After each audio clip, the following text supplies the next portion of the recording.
അന്തിമ ഉപചാരം അർപ്പിക്കാനായി കേന്ദ്ര ആഭ്യന്തരമന്ത്രി അമിത്ഷാ അങ്ങോട്ടേക്ക് എത്തുന്നതിൻ്റെ തത്സമയ ദൃശ്യങ്ങളാണ് നമ്മൾ കാണുന്നത്. മരിച്ചവർക്കായി അദ്ദേഹം പുഷ്പചക്രം അർപ്പിക്കുന്നു. അദ്ദേഹം ജമ്മു കാശ്മീരിൽ തന്നെ ഇന്നലെ ഈ വിവരം അറിഞ്ഞപ്പോൾ തന്നെ കേന്ദ്ര ആഭ്യന്തരമന്ത്രി അമിത്ഷാ അങ്ങോട്ടേക്ക് പുറപ്പെടുകയായിരുന്നു.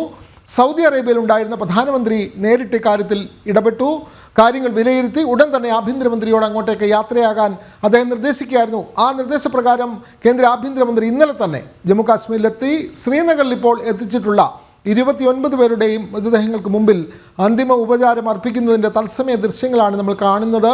പോസ്റ്റ്മോർട്ടം നടപടികൾക്ക് ശേഷം ഇന്ന് ഉച്ചയോടുകൂടി മൃതദേഹങ്ങൾ ഡൽഹിയിലെത്തിക്കുകയും അവിടെ നിന്നും വിവിധ സംസ്ഥാനങ്ങളിലേക്ക് അവരുടെ ബന്ധുക്കൾക്ക് ഈ മൃതദേഹങ്ങൾ വിട്ടു നൽകുകയും ചെയ്യുമെന്നുള്ള വിവരങ്ങളാണ് നന്ദഗോപൻ നമുക്ക് നൽകുന്നത്. കൃത്യമായി കേരളം അടക്കം വിവിധ സംസ്ഥാനങ്ങളിൽ നിന്നുള്ള വിനോദസഞ്ചാരികളാണ് അവിടെ കൊല്ലപ്പെട്ടത്. കേരളം കൂടാതെ കർണാടക, മഹാരാഷ്ട്ര, ആന്ധ്രാപ്രദേശ്, ഗുജറാത്ത് തുടങ്ങിയ സംസ്ഥാനങ്ങളിൽ നിന്നുള്ള ആളുകളും 2 വിദേശികളും ഈ കൊല്ലപ്പെട്ടവരിൽ ഉൾപ്പെടുന്നു. ഒരു നാവികസേന ഉദ്യോഗസ്ഥനുമുണ്ട്. അദ്ദേഹം കേരളത്തിൽ ജോലി ചെയ്തിരുന്ന ഒരു നാവികസേന ഉദ്യോഗസ്ഥനാണ്. 26 വയസ്സുള്ള അദ്ദേഹത്തിൻ്റെ വിവാഹം അടുത്ത ദിവസമാണ് നടന്നത്. ഈ ഏപ്രിൽ മാസമായിരുന്നു അദ്ദേഹത്തിൻ്റെ വിവാഹം.